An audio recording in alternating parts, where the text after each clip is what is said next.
Perintah Kaisar Naga. Audiobook, novel silat. Episode 402. Melihat ekspresi Dev, McKinley Xiao buru-buru berkata. Aku hanya bertanya dengan santai. Dev buru-buru tersenyum. Setelah mengobrol sebentar, McKinley Xiao pergi, dan mengirim seseorang ke Dev untuk mengirim banyak sumber daya kultivasi. Melihat tumpukan sumber daya, Dev Chen sedang tidak mood untuk berlatih. Sekarang dia belum dapat menemukan penyebab sakit dari binatang roh itu, Dev Chen tentu merasa tidak nyaman. Berbaring di tempat tidur, memandangi cahaya bulan yang terang di luar, Dev Chen tidak mengerti apa yang menyebabkan binatang roh ini sakit. Dia telah memeriksa seluruh tubuh binatang roh ini, dan tidak ada perubahan yang signifikan pada tubuh mereka. Tepat ketika Dev Chen sedang berguling-guling di kamar dan merasa sedikit tertekan, dia tiba-tiba mendengar gelombang suara yang dalam. Suaranya sangat lembut, tetapi sangat dalam, seolah-olah berasal dari dalam tanah. Dev Chen dengan cepat berdiri dan kemudian berjalan keluar ruangan, mendengarkan dengan seksama dengan telinga tegak. Mengikuti arah suara tersebut, Dev Chen datang ke halaman binatang roh yang sakit itu. Dev Chen melihat bahwa di bawah sinar bulan, binatang roh yang sakit itu tampak panik, meringkuk di sudut, dan terus meratap dengan nada pelan. Dev Chen sangat bingung. Tidak ada apapun di halaman. Dan binatang roh ini sepertinya telah melihat sesuatu yang menakutkan sehingga mereka menjadi ketakutan. Dev Chen berjalan menuju halaman.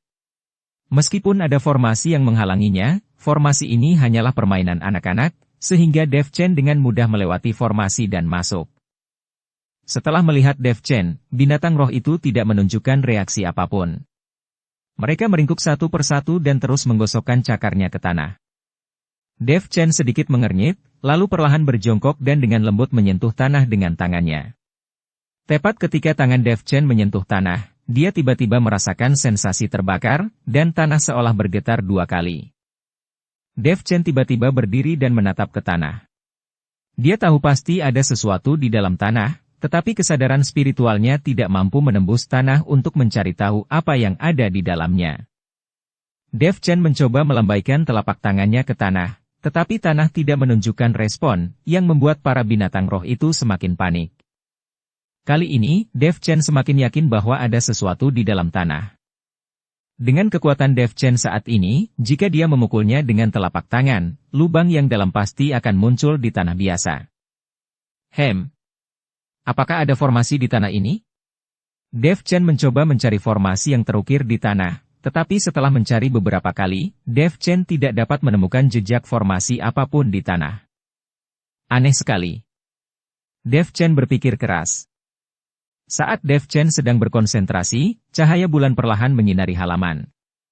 Dan di bawah bulan purnama, Dev Chen menemukan ada pola formasi samar di tanah. Pola formasinya sangat samar, sangat redup hingga hampir tidak terdeteksi.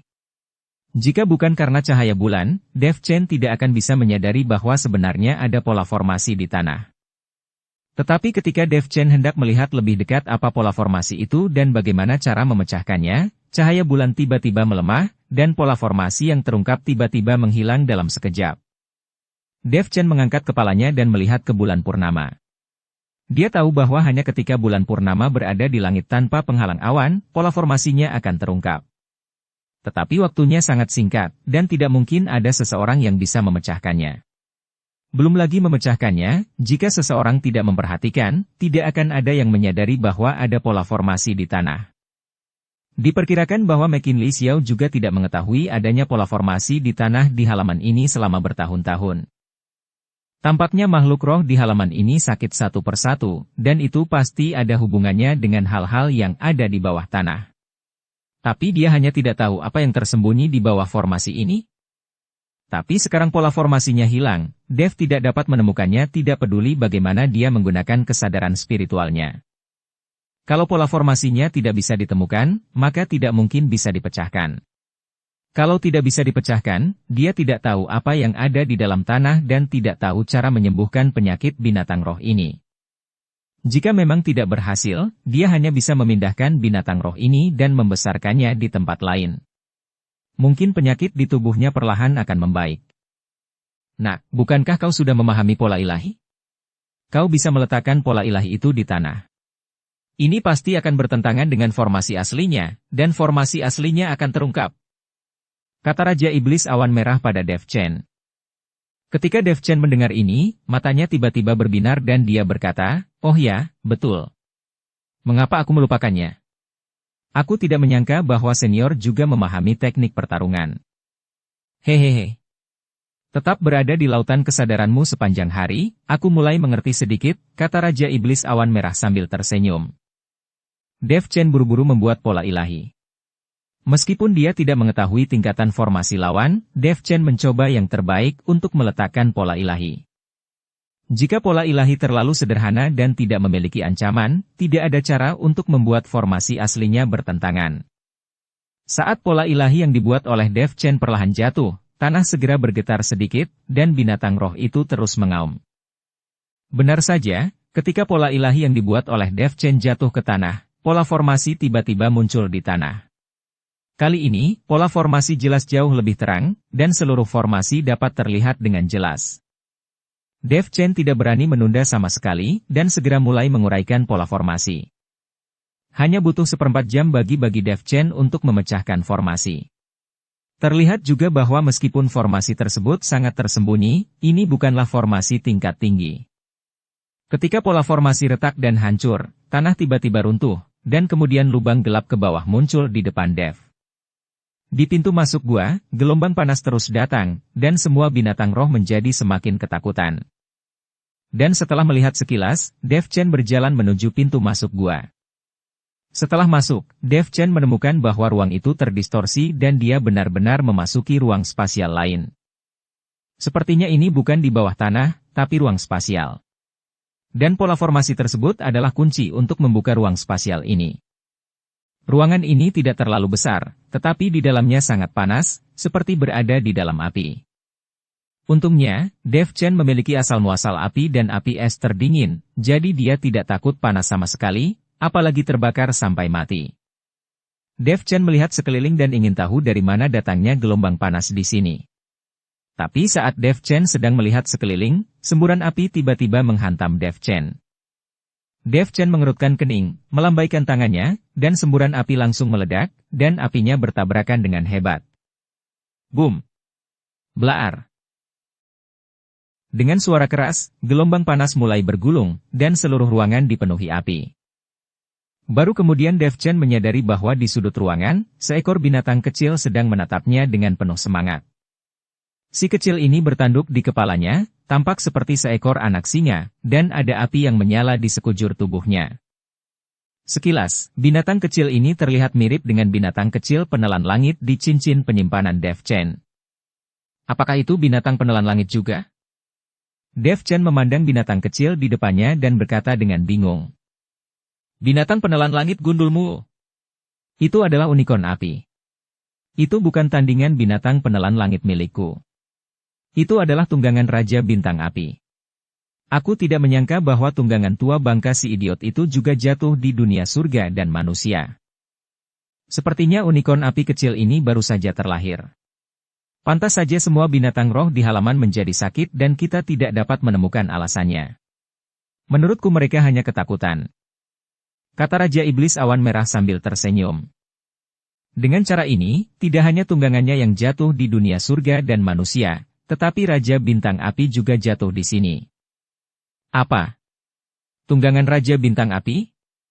Dev Chen memandangi unicorn api kecil di depannya, dan tiba-tiba teringat bahwa Raja Bintang Api ingin melihat binatang penelan langit di dalam cincin penyimpanannya. Ketika dia mengeluarkannya dan mengatakan itu adalah binatang unicorn, Raja Bintang Api jelas tidak senang dan mengatakan bahwa itu adalah binatang penelan langit, tunggangan Raja Iblis Awan Merah. Rupanya, Raja Bintang Api saat itu juga berharap tunggangannya akan terlahir kembali atau melahirkan penerus. Tangkap saja unicorn api kecil itu. Itu bisa digunakan sebagai tunggangan untukmu. Jika hewan itu besar nanti, dia bisa menjadi pengawalmu. Diperkirakan tidak ada seorang pun di dunia surga dan manusia yang mampu menghadapi unicorn api itu. Raja Iblis Awan Merah mendorong Dev Chen untuk menangkap unicorn api kecil.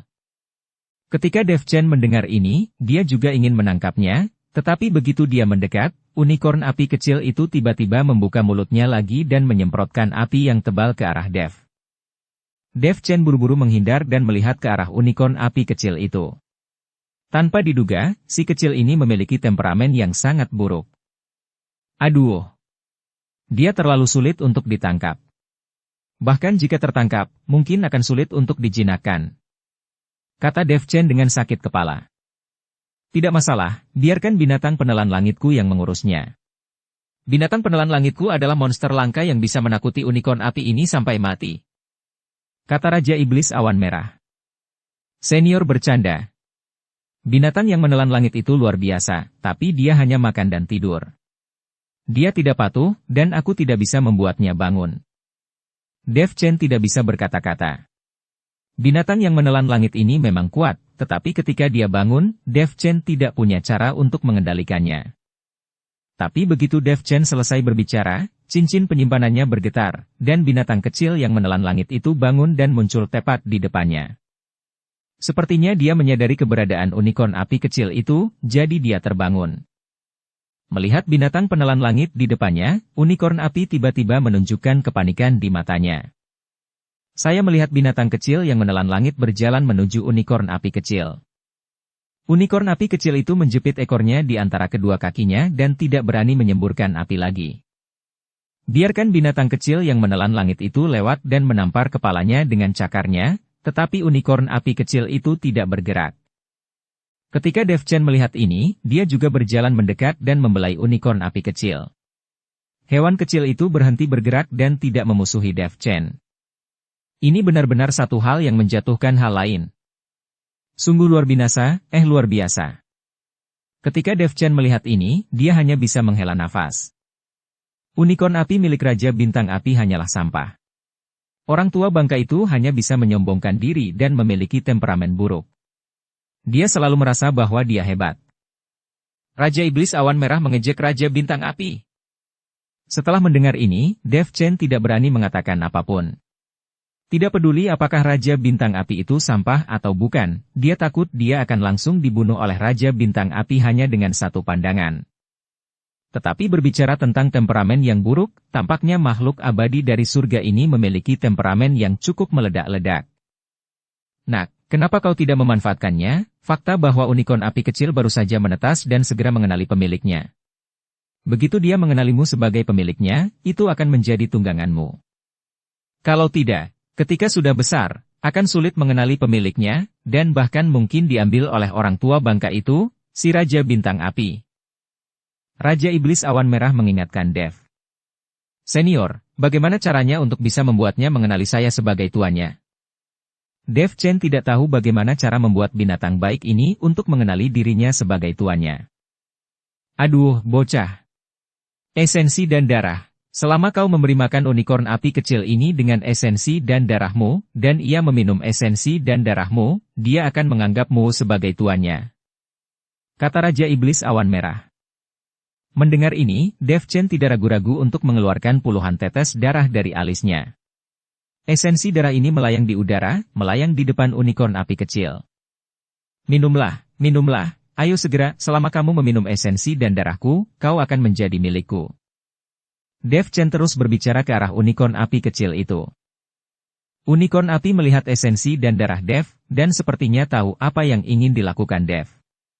Dia bahkan tidak membuka mulutnya atau menjilat esensi dan darah Dev. Hei, apa yang terjadi? Melihat unicorn api kecil itu tidak meminum esensi dan darahnya sendiri, Dev Chen sangat bingung. Hahaha, kurasa itu karena kekuatanmu terlalu rendah untuk menjadi tuannya. Kau, seorang biksu muda di alam kesengsaraan transendensi, mungkin orang pertama di dunia yang membiarkan binatang unicorn api untuk mengenalimu sebagai tuannya. Raja Iblis Awan Merah tertawa. Sialan. Lalu, apa yang harus kita lakukan? Dev Chen tampak malu. Pada saat ini, binatang kecil yang menelan langit itu tiba-tiba mengangkat cakarnya dan menampar kepala unicorn api kecil itu dengan keras 2 kali. Kemudian dia memberi isyarat kepada unicorn api kecil untuk meminum sari dan darahnya. Di bawah tekanan binatang kecil penelan langit, unicorn api kecil tidak punya pilihan selain membuka mulutnya, menjulurkan lidahnya, dan menjilat darah Dev Chen hingga bersih. Saat unicorn api kecil menelan esensi dan darah Dev Chen tiba-tiba merasa seolah-olah dia memiliki semacam ikatan dengan unicorn api kecil itu. Unicorn api juga menatap Dev Chen dengan tatapan kosong. Meskipun ada penghinaan di matanya, dia mencondongkan tubuhnya tanpa daya di depan Dev Chen dan dengan lembut menggosok Dev Chen. Membiarkan seorang biksu kecil di alam kesengsaraan transendensi menjadi tuannya, unicorn api pasti tidak bahagia di dalam hatinya, tetapi dengan binatang penelan langit yang menatapnya, ia hanya bisa mengenali Dev Chen sebagai tuannya. Dev Chen dengan lembut membelai unicorn api, merasa sangat bahagia di hatinya. Dengan tunggangan ini, dia akan memiliki satu penolong lagi di masa depan.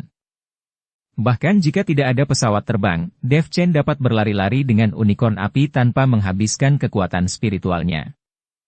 Tapi unicorn api kecil ini masih terlalu kecil, dan Dev Chen tidak tahu berapa banyak sumber daya yang dia butuhkan untuk menumbuhkannya. Seekor binatang yang menelan langit cukup menyiksa Dev Chen.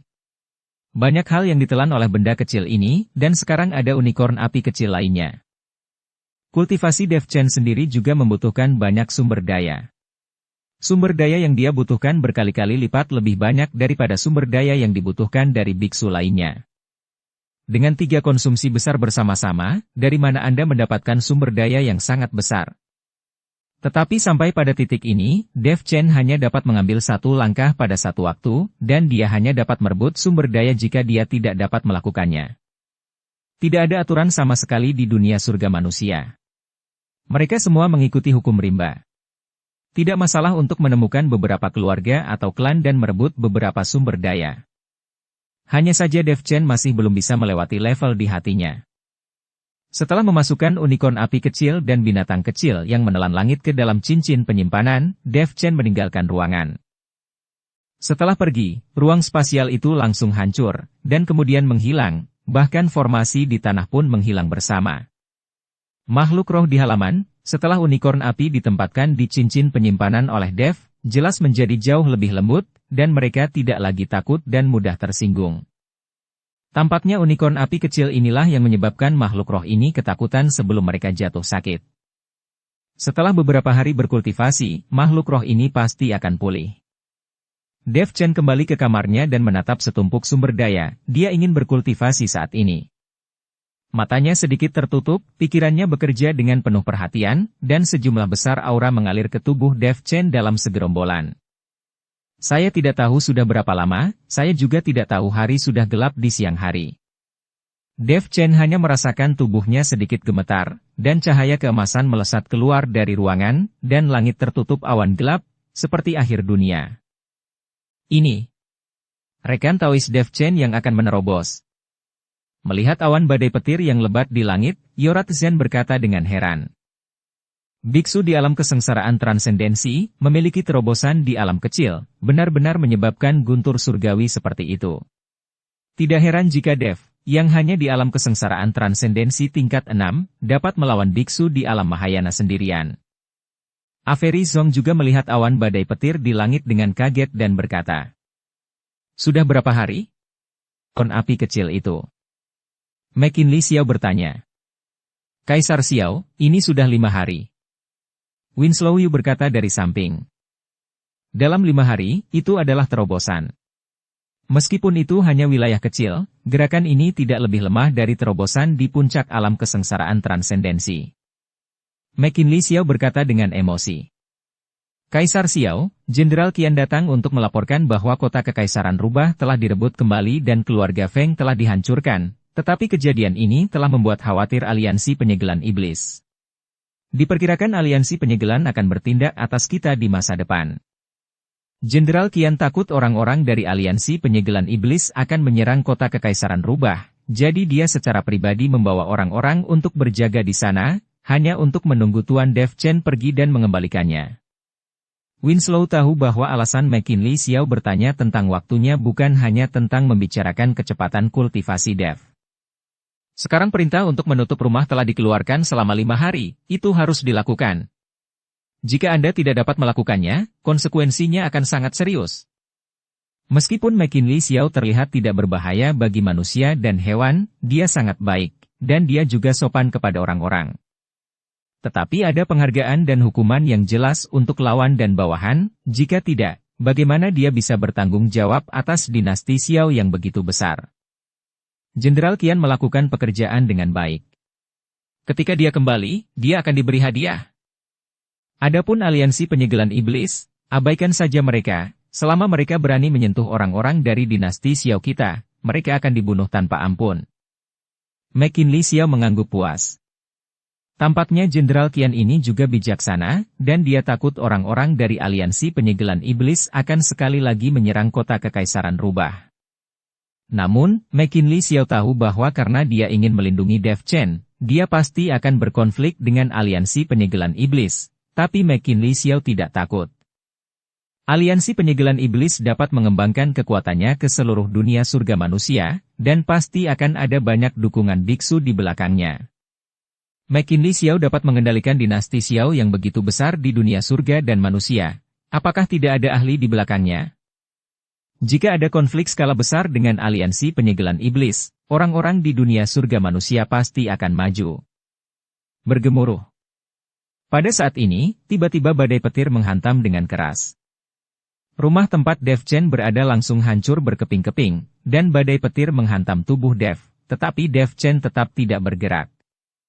Pada saat yang sama, di atas kepala Dev Chen, sesosok perlahan muncul seolah-olah tidak terjadi apa-apa. Ini adalah Dev Chen yang lain. Tubuh Dao api sejati Dev perlahan muncul dari lautan pengetahuan, dan dia juga menderita kesengsaraan guntur surgawi dan bumi. Badai petir semacam ini juga dapat membuat tubuh Dao api sejati Dev Chen menjadi lebih kokoh. Setelah tubuh Dao api sejati benar-benar mengeras, maka Dev akan memiliki tiruan yang nyata.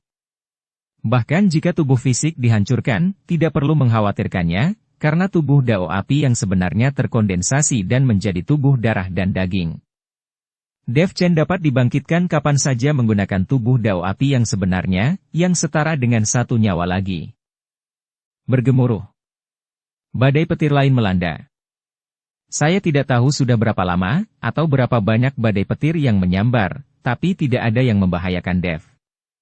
Anda tahu, ada banyak biksu yang mati di bawah sambaran petir. Melintasi kesengsaraan guntur surgawi sangat berbahaya. Semakin tinggi kekuatannya, semakin kuat kesengsaraan gunturnya. Tapi bagi Dev, badai petir ini seperti hanya menggelitiknya. Dev Chen perlahan membuka matanya, tubuh Dao api sejati juga langsung masuk ke tubuh Dev. Hei, kali ini badai petir sepertinya jauh lebih mudah dari sebelumnya. Dev Chen sendiri merasakannya, seolah-olah badai petir itu tidak sekuat seperti sebelumnya. Tubuh Dao api sejatimu telah membantumu memblokir kesengsaraan guntur, tentu saja kamu menjadi lebih mudah. Raja Iblis Awan Merah berkata. Ini tidak lebih lemah dari kelinci. Apa? Tubuh Dao api sejati? Dev Chen terkejut sejenak, dan buru-buru melihat tubuh Dao api sejati di lautan pengetahuan.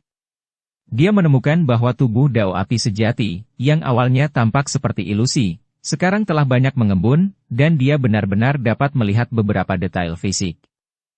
Tuan Chen, selamat telah menerobos alam kesengsaraan transendensi tingkat 7.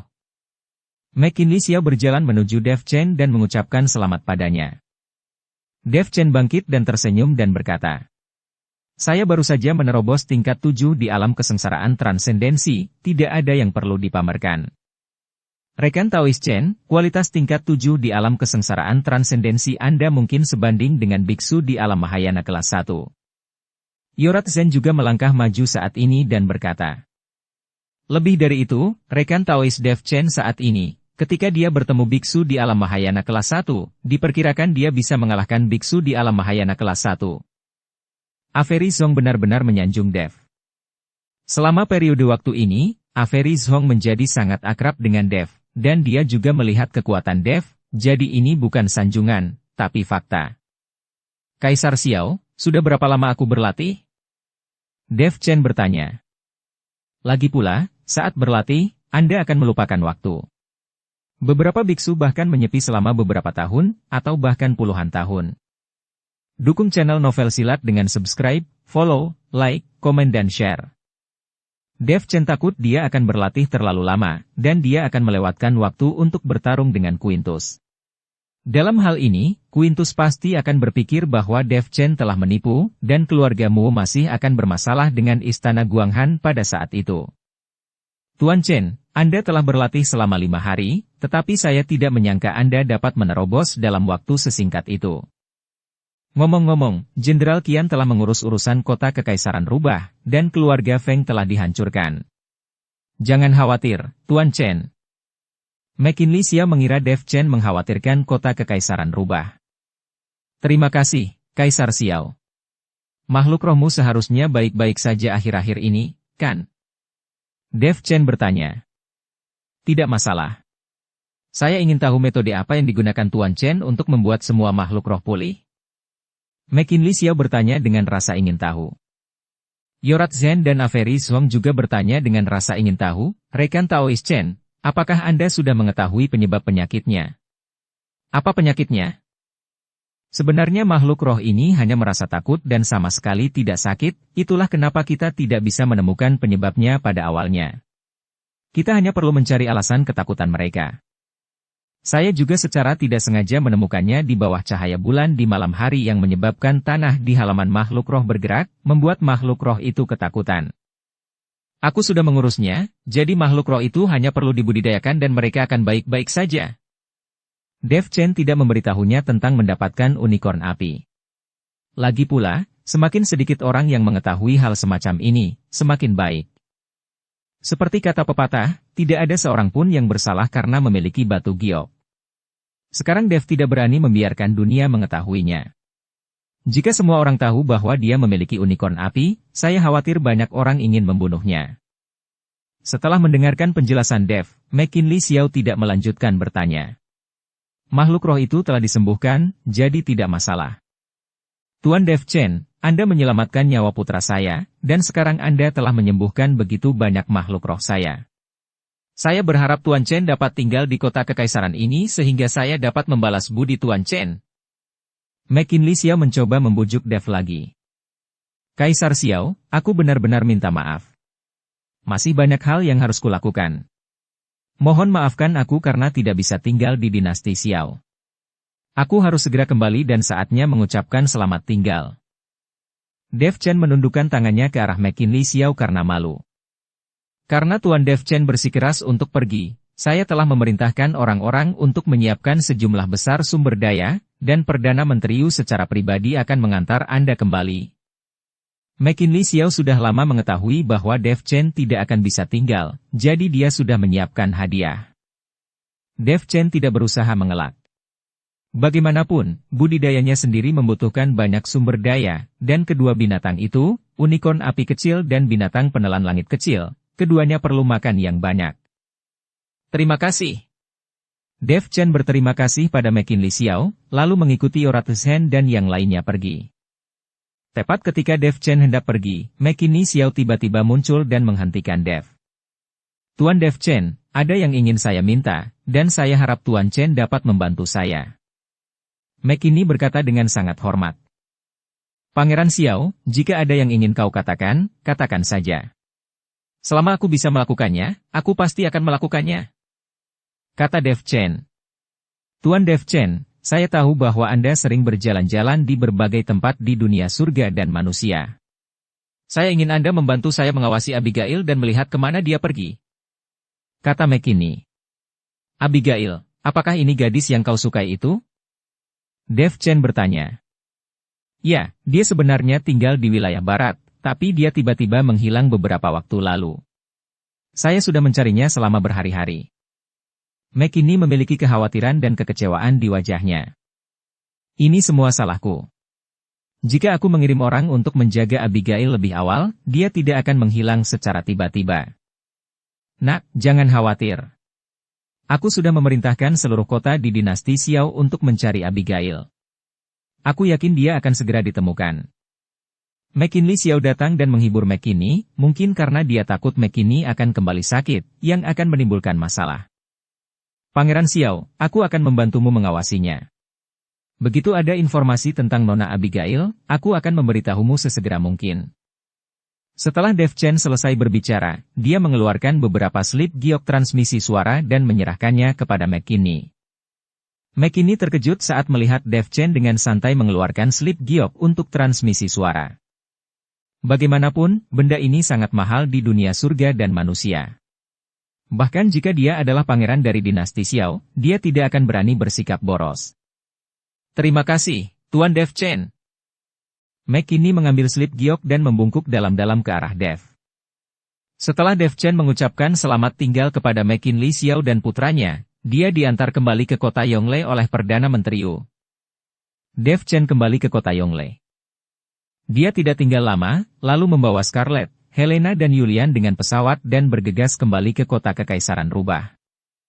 Saat mereka berpisah, Nenek Zhen memeluk erat Scarlett dan menangis lama sekali. Bagaimanapun, keduanya telah bersama selama beberapa dekade. Nenek Zhen berdamai dengan Avery Zhong kali ini dan tidak akan kembali ke kota Kekaisaran Rubah, jadi dia merasa sedikit sedih. Namun, tidak ada perjamuan yang berlangsung selamanya, dan wajar saja jika dunia berpisah dan bersatu kembali. Dalam perjalanan ke kota Kekaisaran Rubah, Scarlett masih dalam suasana hati yang buruk, sementara Helena dan Dev Chen terus membujuknya. Setelah seharian perjalanan, pesawat itu perlahan mendarat di pinggiran kota Kekaisaran Rubah. Melihat kota Kekaisaran Rubah di depannya, Scarlett merasa sedikit lebih baik. Hei, aku tidak tahu kerusakan apa yang telah dilakukan keluarga Feng terhadap kota Kekaisaranku selama periode waktu ini. Dan aku tidak tahu apa yang terjadi dengan semua bawahanku. Scarlett menghela nafas pelan, mengkhawatirkan bawahannya. Santai. Jangan khawatir. Meskipun keluarga Feng menduduki kota Kekaisaran Rubah, mustahil membunuh semua orang di kota Kekaisaran Rubah. Kita akan mencari tahu setelah kita masuk dan melihatnya. Helena menghibur Scarlett dan berkata dengan lembut. Mereka berempat berjalan menuju kota Kekaisaran Rubah. Para penjaga di pintu semuanya memiliki wajah yang tidak dikenal, dan mereka tidak memiliki aura binatang pada diri mereka. Dev Chen tahu bahwa para penjaga ini pastilah tentara dinasti Xiao. Ketika Dev Chen dan tiga lainnya masuk ke gerbang kota, beberapa penjaga hanya melihatnya sekilas dan tidak menghentikan mereka. Hal ini membuat Dev Chen sedikit penasaran. Para penjaga ini tidak memeriksa dan menghentikan mereka. Scarlett juga sedikit mengernyit, berhenti dan melangkah maju untuk menanyai para penjaga, "Kalian menjaga gerbang kota, kenapa kau tidak memeriksa orang yang masuk dan keluar?" Seorang penjaga memandang Scarlett, dan kemudian berkata dengan ekspresi dingin, "Jenderal kami memberi perintah, dan tidak perlu memeriksa orang yang masuk dan keluar." Tanpa interogasi, bagaimana jika ada orang yang merencanakan kejahatan dan menimbulkan masalah di kota Kekaisaran Rubah ini? Scarlett bertanya dengan bingung. "Kami berharap seseorang akan berani datang dan menimbulkan masalah, lalu kami akan membereskannya. Ini juga akan membantu kita untuk mendapatkan lebih banyak eksploitasi militer." Jenderal Qian kami berkata bahwa tidak terlalu berguna untuk datang ke sini dengan pasukan dalam jumlah besar dan hanya berurusan dengan keluarga semut Feng. Penjaga itu menjawab. Scarlett sangat bingung dengan jawaban penjaga itu. Dia tidak mengerti apa maksud penjaga itu.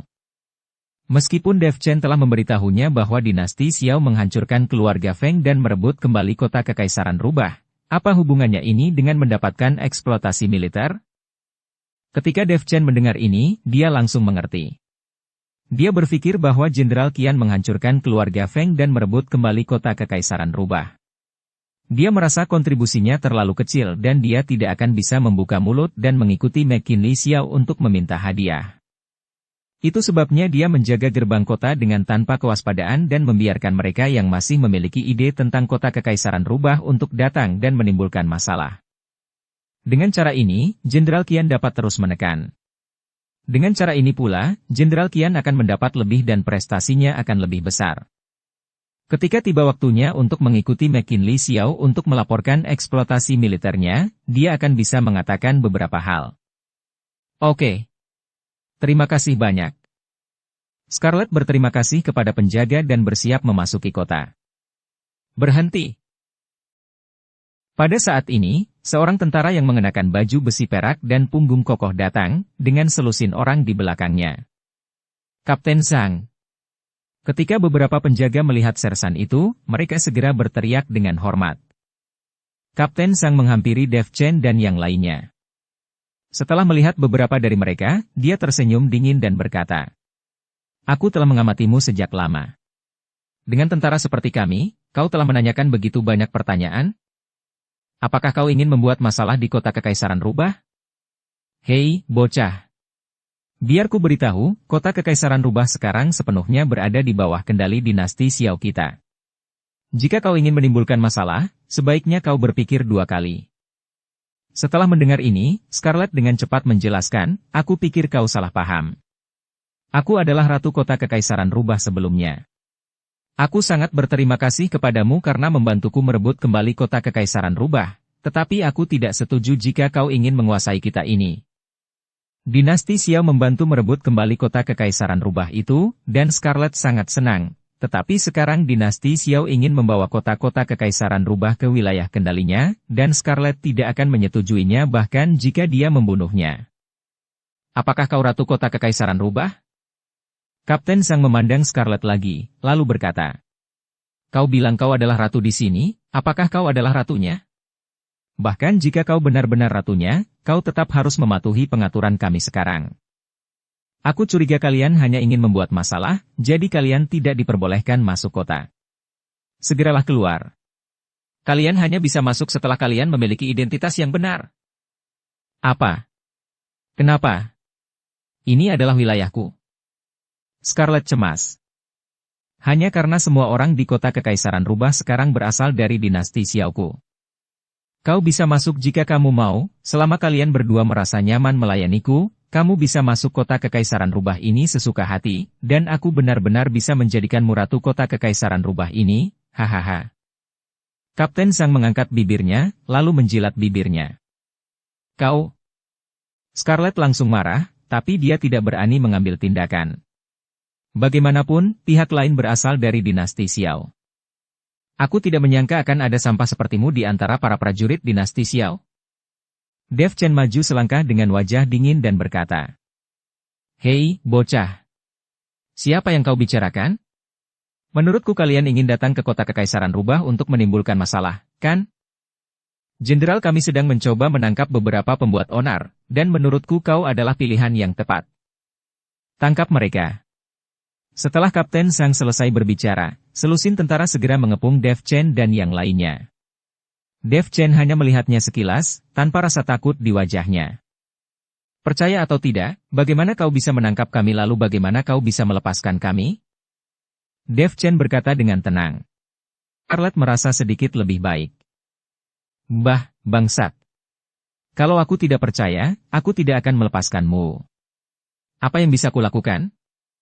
Biar ku beritahu padamu, meskipun kamu memiliki status dan latar belakang dan merupakan tuan muda dari keluarga bangsawan manapun, kamu bahkan tidak bisa berpikir untuk memamerkan otoritasmu di hadapanku.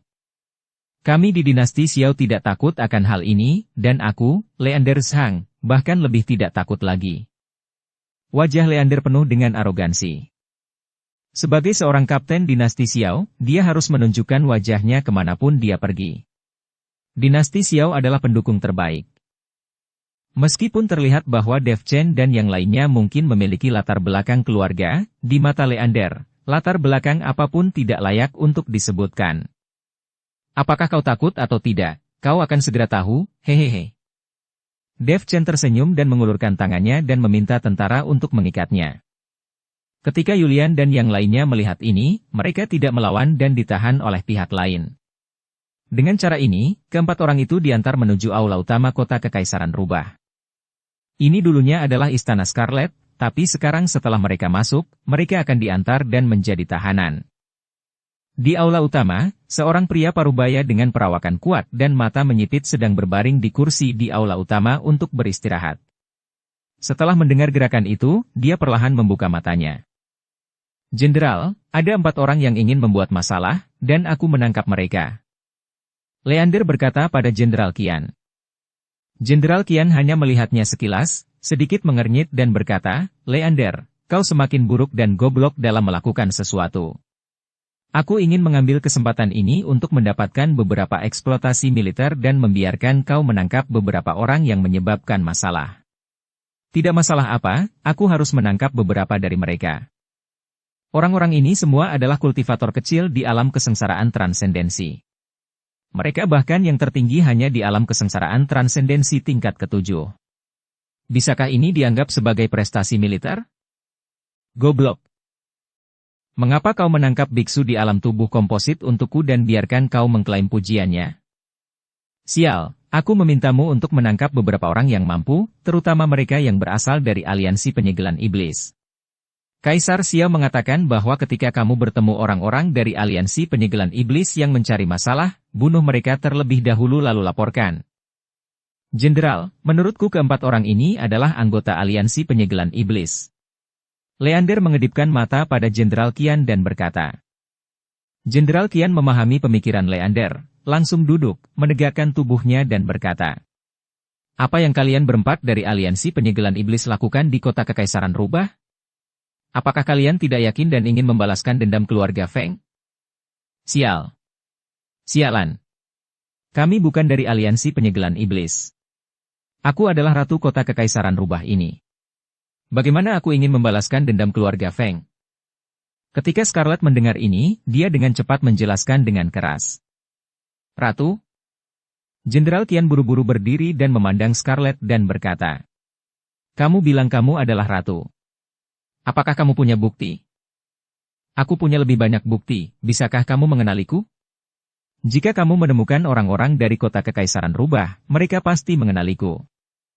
Scarlet berencana membiarkan mantan bawahannya mengidentifikasi dirinya, dan identitasnya akan dikonfirmasi. Jenderal, jangan dengarkan omong kosong orang-orang ini. Mereka adalah anggota aliansi penyegelan iblis. Sekarang catat mereka dan serahkan keempat orang ini padaku. Leander berkata pada Jenderal Qian. Jenderal Qian mengangguk, baiklah, aku akan melapor kepada Kaisar Xiao sekarang bahwa aku telah menangkap 4 orang lagi dari aliansi penyegelan iblis. Ketika Scarlet mendengar ini, dia sangat marah hingga dia hampir mengutuk. Saat ini, Dev Chen berkata, aku memiliki token di sini yang dapat membuktikan identitas kami. Apa? Token apa? Jenderal Qian memandang Dev Chen dan bertanya. Dengan pemikiran di benak Dev, token dinasti Xiao keluar terbang langsung dari cincin penyimpanan. Kemudian Jenderal Qian mengulurkan tangan dan mengambil token itu langsung di tangannya. Saat dia melihat token itu, seluruh tubuhnya gemetar dan dia hampir berlutut. Tubuh Jenderal Qian gemetar, dan dia akan melepaskan ikatan Dev Chen dan yang lainnya. Tunggu sebentar. Tenang. Dev Chen segera menghentikan Jenderal Qian, dan kemudian menatap Leander. Siapapun yang mengikat kami, dialah yang harus melepaskan ikatan kami. Ketika Jenderal Qian mendengar ini, dia segera mengerti apa yang dimaksud Dev, dan segera berkata kepada Leander, mengapa kau tidak segera melepaskan ikatannya? Jenderal, apa yang kau? Leander bingung dan tidak mengerti apa yang terjadi dengan Jenderal Qian. Bajingan. Bangsat. Sialan. Aku memintamu untuk melepaskan ikatanmu, kamu tuli, hah? Jenderal Qian menendang Leander dengan keras. Tendangannya sangat keras hingga Leander terpental. Kemudian Leander bangkit dan buru-buru berlari untuk melepaskan Dev Chen dan yang lainnya. Anda pasti Tuan Dev Chen, kan? Aku benar-benar minta maaf. Kami buta, dan kami berharap Tuan Dev Chen tidak akan menyalahkan kami. Jenderal Qian memegang token itu dengan tangan penuh hormat dan menyerahkannya kembali kepada Dev. Bersambung ke episode 403. Dukung kami dengan subscribe, follow, like, komen dan share. Terima kasih.